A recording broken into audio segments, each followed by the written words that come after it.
Mahilig ba kayo sa mani? Yan, no? Peanuts, mabuti, masama, nagigilty ba kayo? O, tingnan natin, ha. Mabuti ba siya sa diabetes or sa sakit sa puso? Magugulat kayo sa resulta. Kaya lang, bibigyan ko na kayo ng clue. Nakita nyo yung mani natin, ha? Very natural. Walang mantika, walang asin, walang asukal, hindi siya yung mga preserved na binibenta. Ito naman, nakita nyo, kahit itong peanut butter, hindi ito yung mga matamis. Ito talaga yung mas natural.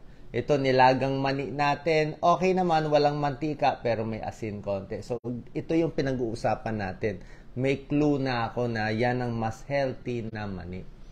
Marami talagang benepisyo ang mani. Sobra siyang siksik.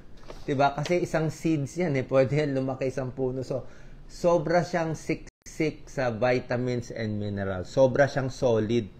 Kaya marami siyang benefits. O, tingnan natin. Merong 4 na benepisyo ang pagkain ng mani. Actually, pag tumingin kayo sa pag sa internet, ang dami sasabihin eh. Mga 11 benefits. Actually, yung mga iba parang hindi rin ganun ka-sure. Itong 4, mas proven. Mas may pag-aaral. Number 1, yung ganitong klaseng mani na very natural, pwede makatulong sa may diabetes. Okay? Bakit siya makakatulong sa diabetes? Ang dami niyang vitamins and minerals. Tingnan mo siya, meron siyang copper, mataas, 36% ng daily requirement. Copper, manganese, magnesium, phosphorus, ang taas ng ang content niya. May zinc pa siya. Pag sa vitamin, mataas siya sa vitamin B3, B9, mataas siya sa vitamin E, 16% at antioxidant. Ito, sa sa 1 ounce lang, 1 ounce serving of mani, ang dami mo na makukuha vitamins and minerals. At maganda sa mani, sa may diabetes, mababa yung glycemic index. Diba ito lagi pinag-iinitan ko? Ano ba yung glycemic index? Pag lampas 50 and above ang glycemic, 50 to 100, mataas yun. 50 and below, medyo mababa. Ang mga melon, pakwan, ang taas ng glycemic index, mga 70. Kaning puti, mga 90. So, talagang pampataas ng blood sugar. Gulay, mga kangkong, 15. 20 lang, mababa. Sabihin, kahit maraming gulay, hindi tataas ang blood sugar. Ang mani, 13 lang, 1-3. So, mababa glycemic index niya, lalo ng gayon. Walang mantika, asukal, at asin. So, pwede siya sa diabetes at may pag-aaral to. Kaya lang, syempre, 1 serving, mga 20 pieces lang o 28 pieces. Mga ganun lang kakonti ang kakainin nyo. Meron po pag-aaral yan. And next, so bukod sa blood sugar number 2, may tulong siya sa sakit sa puso. Oo. Ito po hindi ko lang claim. Sabi ito ng US FDA. US FDA na nagsabi, meron daw medical evidence to suggest na ang pagkain ng mani nakakabawas ng sakit sa puso at may tulong sa cholesterol. Pero sabi ng US FDA, may suggestion pa lang na mukhang makakatulong. Pero hindi pa rin sila 100% proof. Okay lang yun. At least may pag-aaral, hindi siya fake, di ba? May Harvard research, 210,000 people, finalo up 32 years.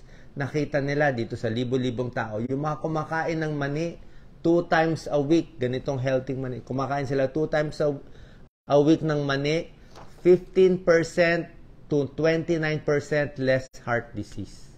So may tulong. Parang less pa nga namamatay.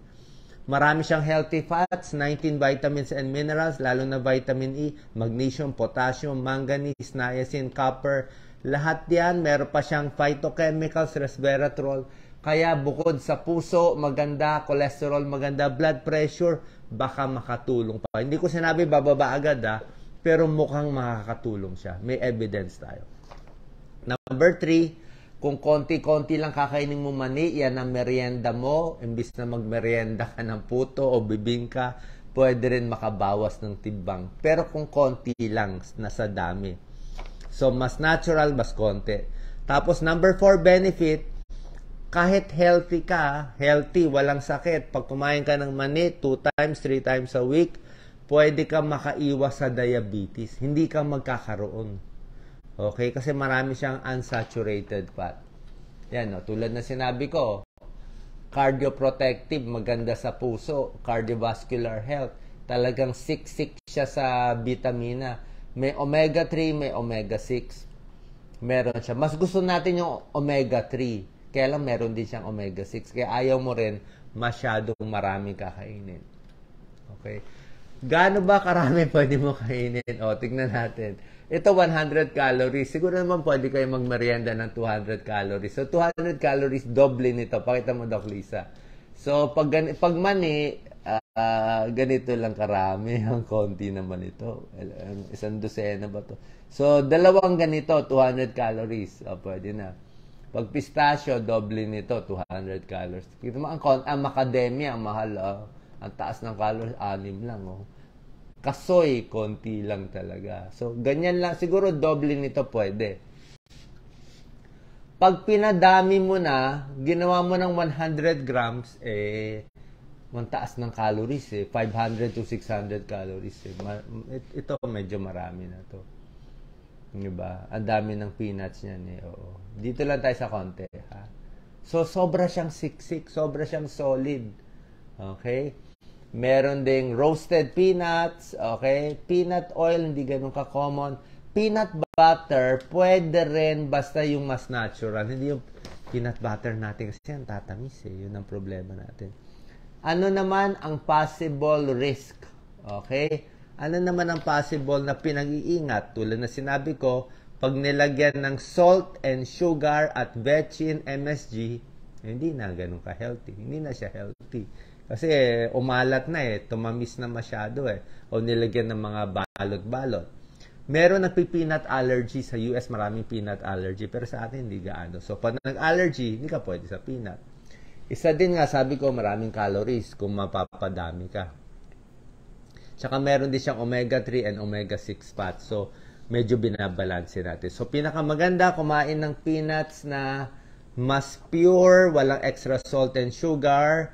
Pwede rin yung ibang nuts. Actually, kung tutuusin, mas healthy pa nga itong iba Oo.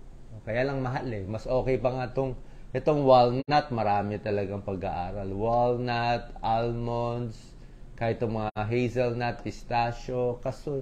Pero ang peanut ay mas mura. Pwede na rin yan sa atin.